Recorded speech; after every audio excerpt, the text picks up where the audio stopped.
The morning I discovered that someone had been living in my house, without my permission, began like any other, quiet, peaceful, and predictable. At 65, I had finally reached a stage in life where I craved nothing more than serenity. After my husband's passing 3 years ago, I sold our old family home and bought a beautiful $900,000 property just outside the city. A single-story modern home with wide windows, a manicured garden, and a view of the hills. It was my sanctuary, my reward for decades of hard work as a nurse. But one Saturday morning, that peace shattered. I had been staying at my sister Carol's house for nearly a month. She had knee surgery and I wanted to help her recover. When Carol began walking again, I packed up my small suitcase, excited to return to my peaceful haven. But when I arrived at my driveway, something felt off. There was a white SUV parked in front of the garage. I didn't recognize it.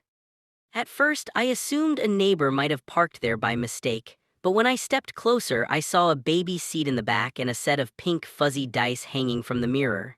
My stomach dropped. I knew exactly whose car that was.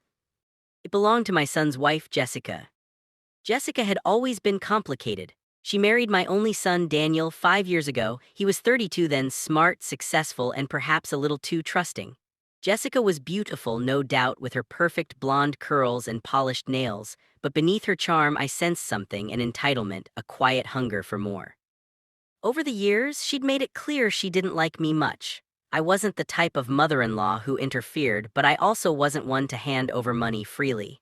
Jessica was used to getting what she wanted, and she made Daniel jump through hoops to keep her happy. 2 months ago, Daniel had mentioned they were looking for a new place to rent because their lease was ending. He asked, half-jokingly, "Mom, can we move in with you for a few weeks?" I'd laughed and said, "Daniel, I love you both, but I need my quiet. You two will manage." He understood. Jessica apparently didn't. I stepped up to my front door, my pulse quickening. The lock had been changed. My own key didn't fit. That's when I knew she wasn't just visiting, she had moved in. I rang the doorbell, no answer. I knocked harder. Finally, after a minute, the door cracked open and there stood Jessica wearing my silk robe. For a moment, neither of us spoke. Her eyes widened and her lips parted in shock. "Oh, Mary, you're back early." I took in the sight behind her, suitcases, baby toys, a stroller, and boxes of clothes scattered across my marble floor. My living room looked like a war zone. "Jessica," I said slowly, trying to keep my voice calm, "why are you in my house?" She tucked a strand of hair behind her ear and gave a nervous laugh. "Oh, well, Daniel said it would be fine. We had to leave our old apartment early, and since you were staying with your sister, I thought we could just stay here for a bit." Without asking me, I asked, arching an eyebrow. She hesitated. "We were going to tell you." I glanced past her again. My dining table was buried under makeup kits, baby formula, and half-eaten cereal bowls. My sofa had a juice stain. My favorite lamp was tipped sideways on the floor. "Jessica," I said firmly, "move out today." Her eyes hardened. "You can't just kick us out. Daniel's at work right now and we have a baby. Be reasonable." That was her favorite line, be reasonable. Usually it meant do what I want. "I'm being very reasonable," I replied, stepping inside. "You moved into my home without permission. You changed my locks. That's illegal." She crossed her arms. "You wouldn't call the police on your own family." I met her gaze, unblinking. "Try me." When Daniel came home that evening, he was clearly caught in the middle. "Mom, please don't be mad," he began, running a hand through his hair. Jess thought she could take advantage of me," I cut in. He sighed. "We didn't have anywhere else to go. I was working late shifts and she was overwhelmed with the baby. I thought it'd be fine for a few weeks." "You thought," I repeated. "Daniel, this isn't a motel," and she changed the locks. Jessica, sitting on the couch with her arms crossed, muttered, "Well, you have to admit, Mom, your old lock was kind of outdated." I turned to her. "That lock worked perfectly fine for 30 years, and now you'll pay for the new one you installed." Her expression soured.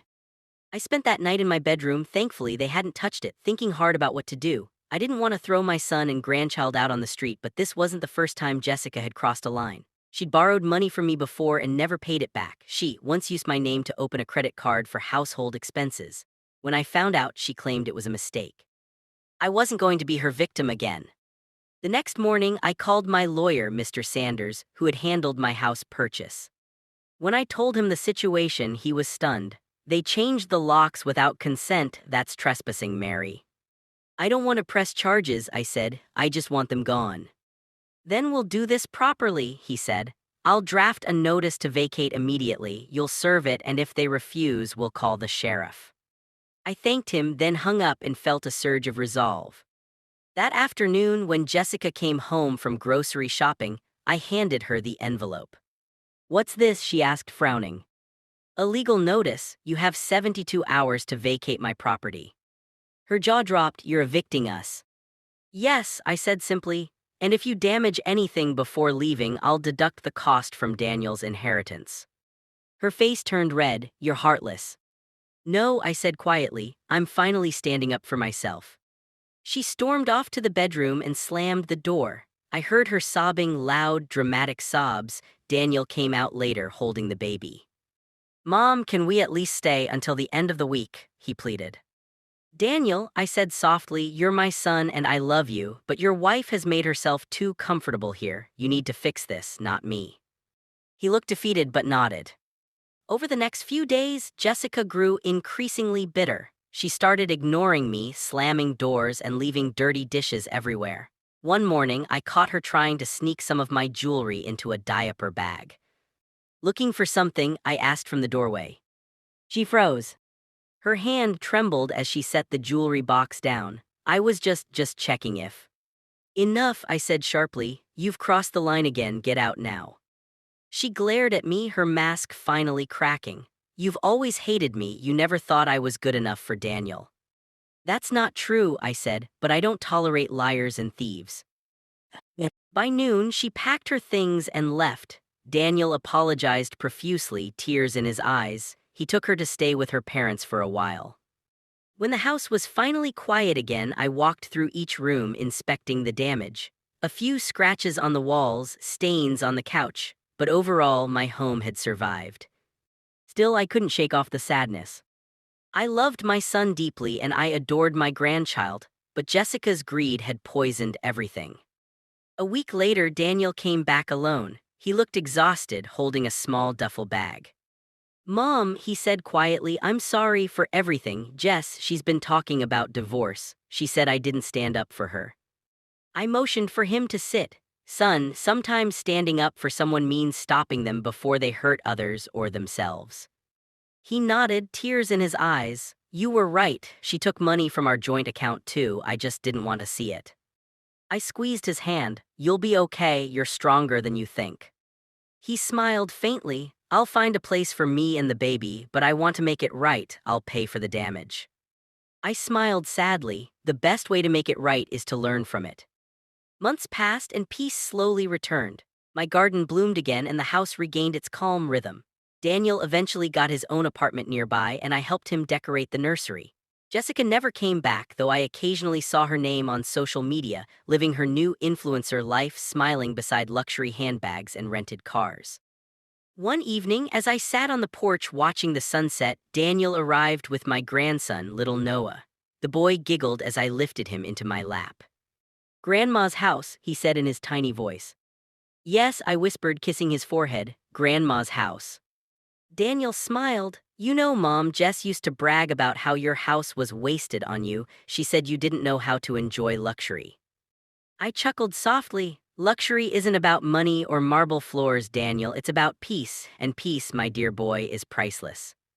He nodded, smiling thoughtfully. As the sun dipped below the hills, I felt a calm satisfaction. Jessica had thought she could walk into my life, take what she wanted, and manipulate her way through. But she learned the hard way that some people, no matter how gentle, cannot be taken advantage of forever.